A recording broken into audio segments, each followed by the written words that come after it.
What's good, YouTube, and welcome to the house. We've got a weird look at Market Watch today. Without my glasses, I just broke them.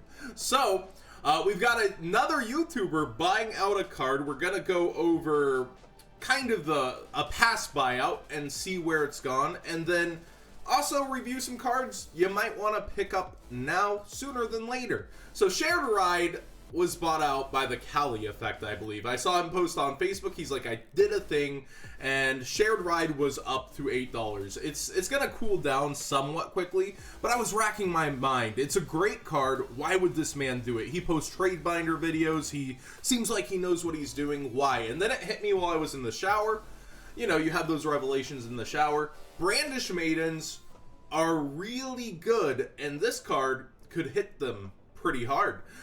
You activate Toon Table of Contents, change Shared Ride. That hurts. Then also, like, decks like Troy Mare Gokis, where Gokis need to continuously search the deck. This card gets there too. It reads, after this card activates, each time your opponent adds a card from their deck or graveyard to their hand this turn, except by drawing them, you can immediately draw one card. You can only activate one Shared Ride per turn. So basically, anything that's a control deck that's not going to hit you out of the water, or anything that needs to like go through the deck like that, this is going to do the job. So there's multiple decks, and then even decks like the Invoked right now, activate Terraforming, chain this. You want to activate your Meltdown and Alistair, like I'm going to go for a ride. It's pretty good against a lot of decks, so I can see why he went for it. But again, it doesn't stop you from getting killed, so it's good against a range of decks. But Brandish Maidens being a big one that you could play this against, I really do like the call here. So I want to be buying them at these prices. They'll probably cool back down for a bit, but that's my thinking on the why this card was hit and targeted and why it's so good. And then you see about $8 even for the mega pack on eBay. I think the next one's Laval, which is actually $7.50 for first set, a little cheaper. It's going to cool down. People are going to want their money without really thinking about the why. They're like, oh yes, I've made free money. And then we'll really see where it goes from there, if it can impact the meta, if it will impact the meta, once the Brandish Maidens come out and we get our Goki / Troy Mares. Next up, continuing to fall down, is Heavy Metal Foes Electromite over here on TCG Player. $36 for some of the lowest ones. I think it's just Banlist Fears are driving this into the ground. It's the top deck in terms of top cut being taken down. Like, it takes the most spots. So it's just really natural to think the deck will get hit in some way, shape, or form. But I think we're still going to have Electromite, and that's still going to be pretty good in other decks. Like, I believe Metal Foes True Draco is a deck that keeps topping right now, and it'll find its home in other decks like that, Zephyras, etc. I don't think this is going to get banned in any way, shape, or form. But even limiting this card does hurt decks like those where you can make multiple through Astrograph. But with Astrograph going, this will still be used and see use. So consider when you might want to pick yours up. I don't think the ban list would like drive it down too much further. Maybe towards 20, like if people really gave up all hope and faith. But there's so many decks this is going to have applications in that it's not going to be bad. It's still going to be a really great secret rare and find its way up into top cuts once again. That's just my opinion. I think it will continue to go down, especially if there is a hit, but it's a great card overall. Layer of Darkness is selling on TCG Player. Here's my thought. The structure deck, it's a good in the future deck. It's good with combining with other things. A lot of people are pointing out Inferno Age. That's why prices are going crazy. Shiranui Solitaire. The field spell itself has the most applications rather than the specific cards in the deck. So here's my thought. You might want to wait for the singles and see what the field spell ends up going for.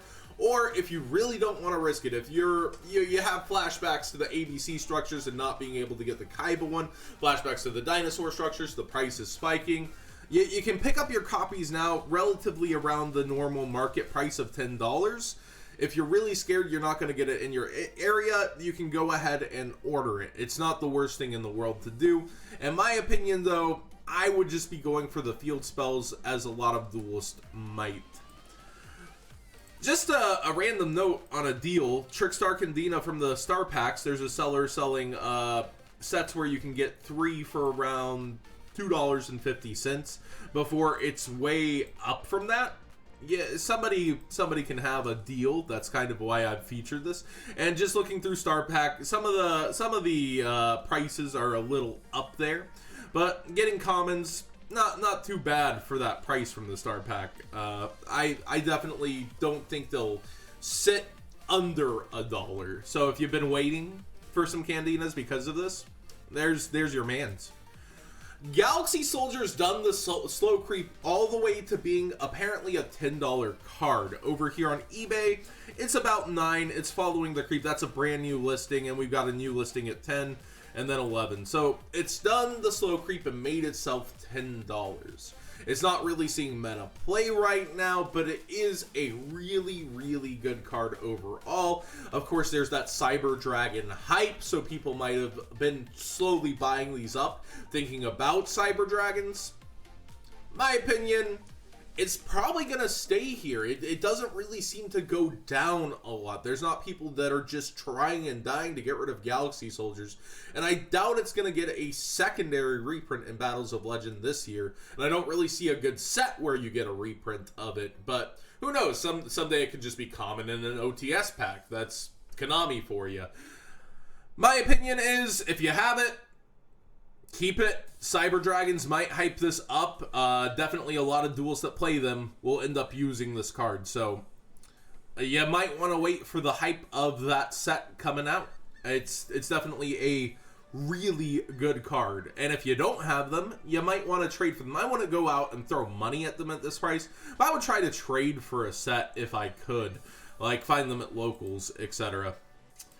We've got 2 suggestions here that are actually still going down. ABC Dragon Buster at $3, the secret rare. That is a great value, amazing value in my opinion.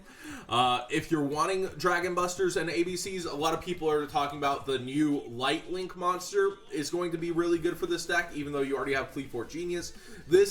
It can be helped a lot. And then when I was talking about Photon Sanctuary, a lot of people brought up ABC and how it could work with the new Light Link and this deck. So there is potential new plays for ABC in the future. You can teach an old dog new tricks.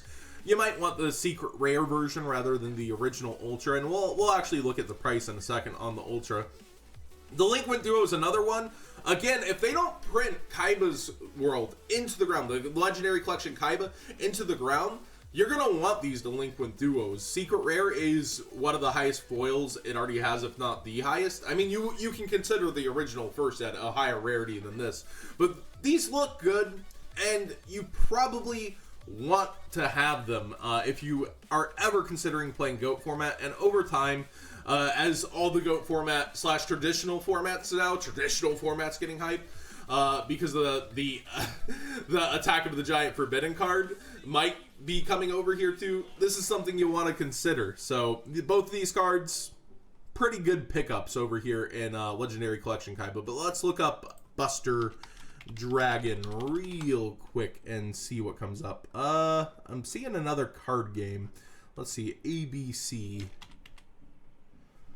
Yeah, the Dragon Buster. Put it backwards. Figures. We see that the Ultra Rare is sitting around $250. Yeah, definitely just upgrade yourself. Oh, and then it's like instantly $3. Definitely upgrade yourself just straight to the Secret Rare, guys. Like, no reason to go for the Structure Deck Ultra, in my opinion. Invocation is like only $8 for the ulti more than the secrets. Don't be cheap if you want to maintain your value long term. Any reprint of the secret will tank it hard, and Battles of Legend has a prime place to put this. I'm not saying it'll be in there, but it's very, very primed that if they want to make it as successful as last year, that the Invoked will have some slots in Battles of Legend this year. In my opinion, any reprint of this that could potentially hurt the Secret Rare's value will not tank the ulti nearly as bad. And you'll want to have this version for that $8 extra versus losing like 20 to you know, however much off the secret, depending on the new one's rarity and looks, etc. So definitely just don't be cheap on this one. Just get yourself ultimate rares.